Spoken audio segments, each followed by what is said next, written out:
Well, with only 1 year left on its contract, tourism executives have launched negotiations to keep Comic-Con here in San Diego through 2021. In order to stay, Comic-Con demanded chips, soda, and to finally see a naked girl. A redevelopment plan has been proposed to turn Qualcomm Stadium into a soccer field. When asked about their specific plans, the group said, quote, "We hope to develop a loyal fan base in San Diego and then immediately move to Los Angeles." That one hits a little close to home there. In other sports news, with the Chargers' move, it leaves the San Diego Padres as the only major league sports team that doesn't share its market with another team. So the Padres may be feeling the pressure to fill the Chargers' cleats. So we've come up with some suggestions to attract some of those disenfranchised football fans. First off, how about adding cheerleaders? Yeah. I mean, I know you're a Padre, but live a little. You could have cheerleaders at each base to cheer the runners on, like, "Yay, you got to second base. Now you got to try to score, score, score." And let's talk about the music at the game. Now, I know that playing 3 notes super slowly on an organ is traditionally how you rock out. But how about we also had like a marching band? Wouldn't that be better? And let's talk about time limits on the gameplay. I mean, I love baseball, but the last game I went to lasted for like a week. We had the 7th day inning stretch.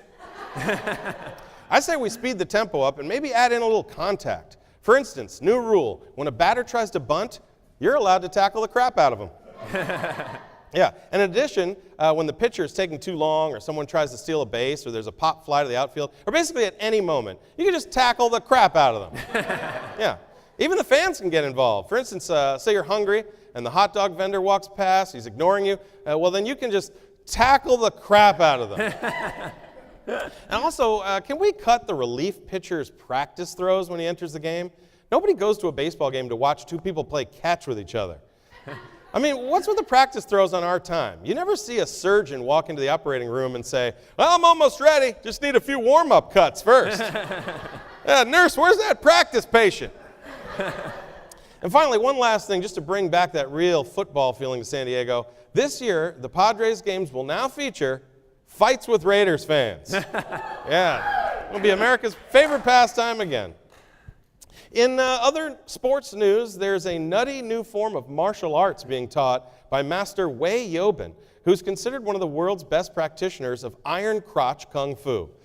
And we have a video of it. Let's check that out.